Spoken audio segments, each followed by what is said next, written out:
फतेहगंज इलाके में centenary Methodist church मौजूद है, जहां पर आज सुबह नए साल का स्वागत करते हुए क्रिस्ती समुदाय की ओर से प्रार्थना सभा आयोजित करवाई गई थी, जिसके बाद क्रिस्ती समुदाय ने एक दूसरे को गले लगाकर नए साल की शुभकामनाएं दी थी।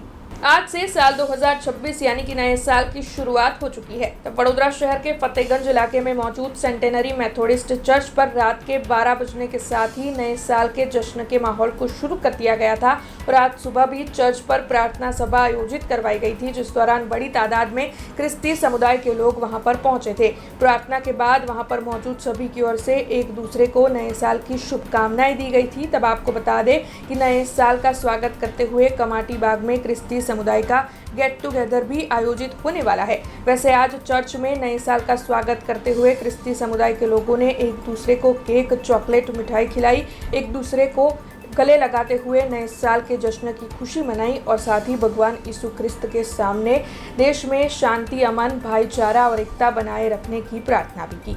અમે સેન્ટિનરી મેથોડિસ્ટ ચર્ચ તરફથી આપ સર્વને વડોદરાવાસીઓ અને દેશવાસીઓને નવા વર્ષની શુભેચ્છા પાઠવીએ છીએ અને 2026નું વર્ષ આપણ સર્વને માટે સુખાકારી, શાંતિ લાવનાર બને એવી અમારી હૃદયની પ્રાર્થના છે।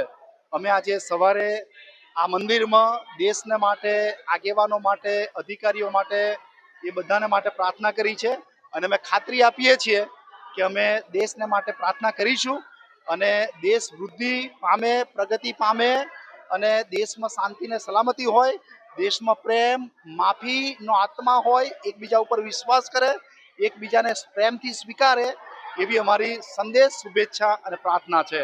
આજે ખાસ કરીને સવારે અમે ભજન માટે મળ્યા। અત્યારે 10 મિનિટ પછી ફરીથી અંગ્રેજી ભજન સેવા મળશે, એમાં પણ અમે પ્રાર્થના માટે મળીશું। સાંજે 4 વાગે કમાટી બાગ બેન્ડ સ્ટેન્ડ ત્યાં પણ લગભગ અસંખ્ય બધા જ ખ્રિસ્તીઓ ત્યાં ફુગ્ગાઓ લઈને આવશે અને ફુગ્ગાઓ દરેક મંડળી ફુગ્ગાઓ લઈને આવશે અને ફુગ્ગા ઉડાડીશું અને અમે દેશની શાંતિના માટે પ્રાર્થના કરીશું। બધા જ દેશના માટે અમે પ્રાર્થના કરીશું। हमसे जुड़े रहने के लिए हमारे YouTube चैनल को सब्सक्राइब करें और नई वीडियो की नोटिफिकेशन के लिए बेल आइकॉन को दबाएं।